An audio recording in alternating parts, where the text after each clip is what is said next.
लुम्बिनी प्रदेशको बुटवलमा कार्यक्रम कार्यान्वयन एकाइ स्थापना गरी यस क्षेत्रका 9 वटा जिल्लाहरूमा कार्यक्रम कार्यान्वयन गरिरहेको छ।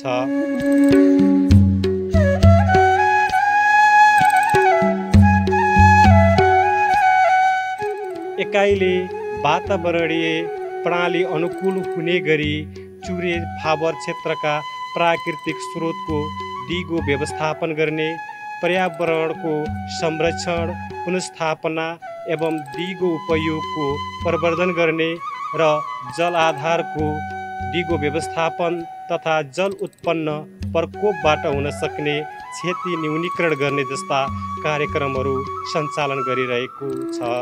यस एकाइले चुरे पहाडको उपल्लो तटीय क्षेत्र, चुरे पहाडको फेदी तथा तराई मधेस क्षेत्रमा कार्यक्रम सञ्चालन गर्दै आएको छ।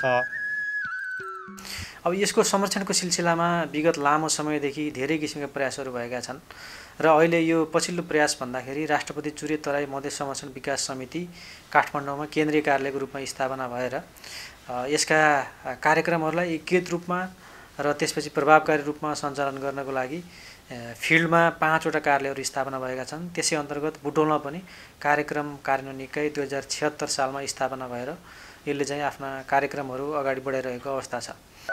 खोलो टर्निङ भएर गाउँतिर पस्ने सम्भावना बढेको थियो। अब यो तटबन्ध भएपछि गाउँ पनि एकदमै सुरक्षित भएको छ। यसले टर्निङ गरेर फेरि जङ्गलतिर खोलालाई धकलिदिएको छ अनि एकातिर सुरक्षित गरेको छ भने अनि यो तटबन्धले एउटा गाउँको सुन्दरतालाई पनि यसले संरक्षण गरेको छ। सुन्दर